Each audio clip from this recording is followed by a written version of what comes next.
இன்றைக்கி இங்கே அவசரமாக போகிறோன்னா நாங்கள் கோயிலுக்கு தாங்க போகிறோம். எங்கள் அக்காவோட குலதெய்வம் கோயிலுக்கு போகிறோம். ஏன்னா எங்கள் அக்கா பேரங்க 2 பேத்துக்கு மொட்டை போட போகிறோம். என் வீட்டிலேருந்து எட்டி பார்க்குற தூரத்தில் தான் எங்கள் அக்கா வீடு. மாடியை விட்டு இறங்கினோன்னே எங்கள் அக்கா வீடு தான். இந்த 2 பசங்களுக்கு தான் மொட்டை போடுறோம். இந்த பையனுக்கும் மொட்டை போட போகிறோம். தலை மொட்டையை இப்போ தான் போட போகிறோம். அதனால் எல்லாருமே பிறப்பிட்டாச்சு. அந்த சொந்தக்காரங்களும் வந்துட்டாங்க, அந்த சொந்தக்காரங்களும் வந்துட்டாங்க. எல்லாருமே ஒன்று கூடி சந்தோஷமாக போகலாமே அப்படின்னு புறப்பட்டாச்சு. பாருங்கள், ஒரு வேனுக்கு 2 வேன் பிடிச்சாச்சு. பிடித்த உடனே எல்லாருமே வேனில் ஏறுங்க. இன்னும் இலக்கிட்டு வரலையே அப்படிங்காங்க. சரி அப்படின்னு ஒவ்வொரு நேரமும் ஒவ்வொரு நிமிஷமும் வெயிட் பண்ணிக்கிட்டே இருக்கோம். காலையில் 8 மணிக்கு போகணும், நம்ம அங்கே போய் 9 மணிக்கெலாம் மொட்டை போடுறோன்னு சொன்னாங்க. ஆனால் இங்கே வச்சே மணி 10:30 ஆகிடுச்சி. ஒரு இடத்துக்கு முந்தும் பிந்தும் அதை நம்ம சொல்ல முடியாது இல்லையா? அதனால் சரி, மொட்டை போடுறது 12 மணிக்கு உள்ளே மொட்டை போட்டுறணும் அப்படின்னாங்க. சரி, அதுக்குள்ளே நம்ம பேரலாமே அப்படின்னு வேனில் நல்லா ஃபாஸ்ட்டாக தான் போய்கிட்டு இருக்கோம். அதில் பாருங்களேன், இது ஒரு அக்கா, அது ஒரு அக்கா. இவங்க 2 பேரும் ஜாலியாக பேசிக்கிட்டு இருக்காங்க.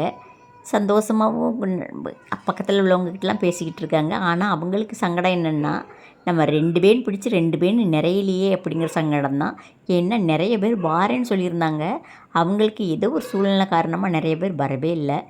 இருந்தாலும் பரவாயில்ல, நாங்கள் வேனில் வந்து ஃப்ரீயாக தான் போய்கிட்டு இருந்தோம். நல்லா ஜாலியாக என்ஜாய் பண்ணிக்கிட்டு குத்தாட்டம் போட்டுக்கிட்டு தான் குதிச்சு எல்லாருமே வந்தாங்க.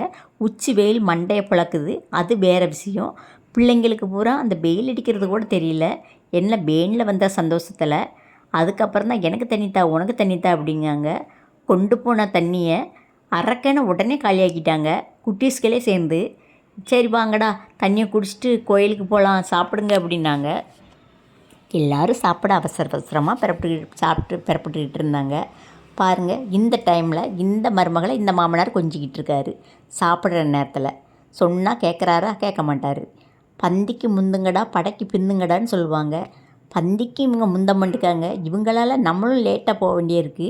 அப்போ நம்மளுக்கு சாப்பாடு இருக்காதோ அப்படின்னு நாங்கள் நினச்சி போனோம். பாருங்களேன், நான் நினச்சது சரியாக தாங்க போச்சு. ஏன்னா தலைவாழையில் போட்டாச்சு, தண்ணி தெளித்தாச்சு, அதில் இட்லி வச்சாச்சு, சட்னி வச்சாச்சு, சாம்பார் ஊற்றியாச்சு. அப்போ வடை எங்கே அப்படின்னு கேட்குறேன், கேசரி எங்கே அப்படின்னு கேட்கேன். முதல் ரவுண்டில் உள்ளவங்க பூரா அடிச்சிட்டாங்க. முதல் ரவுண்டு 2 ரவுண்டு முடிஞ்சுது. நாங்கள் உட்காந்தது 3ஆவது ரவுண்டு. அப்போ அதில் என்ன இருக்கும்? ஒரு வடைக்கு 2 வடையை வச்சு சாப்பிட்டுட்டாங்க. ஒரு கரண்டிக்கு 2 கரண்டி கேசரியை வச்சு சாப்பிட்டுட்டாங்க. சரி, நம்மளுக்கு இதாட்டும் கிடச்சிச்சே, இது வரைக்கும் சந்தோஷம்னு இருக்கிறத சாப்பிட்டுட்டு ஏஞ்சாச்சுங்க. உடனே எல்லோரும் மொட்டை போடுறதுக்கு டைம் ஆகிடுச்சு, சீக்கிரம் பிறப்பிடுங்க, பிள்ளைங்களை பிறப்பிட வைங்க அப்படின்னாங்க. மொட்டை போடுற பையனுக்கு தலையில் பூ வைங்க அப்படின்னாங்க. பூ வைங்கன்னு சொன்னது தான். இருக்கிற குட்டீஸ்கள் பூரா பூவை பறிச்சிட்டு வந்துட்டு, என்ன பூ பறிச்சிட்டு வந்துச்சுன்னு பாருங்களேன். தாழ்பூவு, அது என்ன மல்லிகைப்பூவு, செம்பருத்தி, இவ்வளத்தையும் பறிச்சிட்டு வந்துட்டாங்க. இது வைங்க அது வைங்கன்னு அதில் வேறு சண்டை போட்டுக்கிட்டு இருக்காங்க.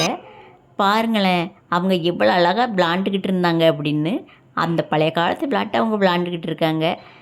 பூவை கொண்டு வந்து அந்த பையன் தலையில் ஒவ்வொருத்தரும் ஒவ்வொரு விதமாக வைக்காங்க பாருங்கள். தாழ்பூ, செம்பருத்தி, மல்லிகைப்பூ, ரோஜாப்பூ, இப்படி 4 விதமான பூ வச்சுருக்கான். உடனே தாய்க்கு பூ முடி கொடுக்கணுன்னாங்க. அதனால் பூவை சுற்றியாச்சு. இப்படி வந்து மொட்டை போட்ட காது குத்தணும் அப்படின்னு பொங்கல் வைக்க ஒரு ஆளுக்கு ரெடி பண்ணிக்கிட்டு இருக்கு. ஒவ்வொரு ஆளுக்கு சின்ன பையனை ரெடி பண்ணிக்கிட்டு இருக்காங்க. பாருங்களேன், இந்த சிசு வந்து வந்ததுலேருந்து சாமி கும்பிட்டுக்கிட்டே இருக்குங்க. சாமி மேலே ரொம்ப பக்திங்க. ஏன்னா அவங்க அப்பா வந்து ஐயப்பன் கோயிலுக்கு மாலை போடுவாங்க. அதே மாதிரி எங்கள் அக்கா பையன்தான். அவன் எந்த மெத்தடில் செய்வானோ அதே மெத்தடில் அந்த பையன் செய்கிறான். பார்க்கவே ஆச்சரியமாக இருக்குது. உனக்கு யார் சொல்லி தந்தா அப்படின்னாச்சுன்னா அப்பான்னு சொல்கிறான். பாருங்கள், ஐஸ்கிரீம் வெயிலுக்கு ஐஸ்கிரீம் திங்க ஆரம்பிச்சாச்சு. உட்காந்து கூட அவங்களால திங்க முடியல, படுத்து கிடந்தே திங்கங்க பாருங்கள்.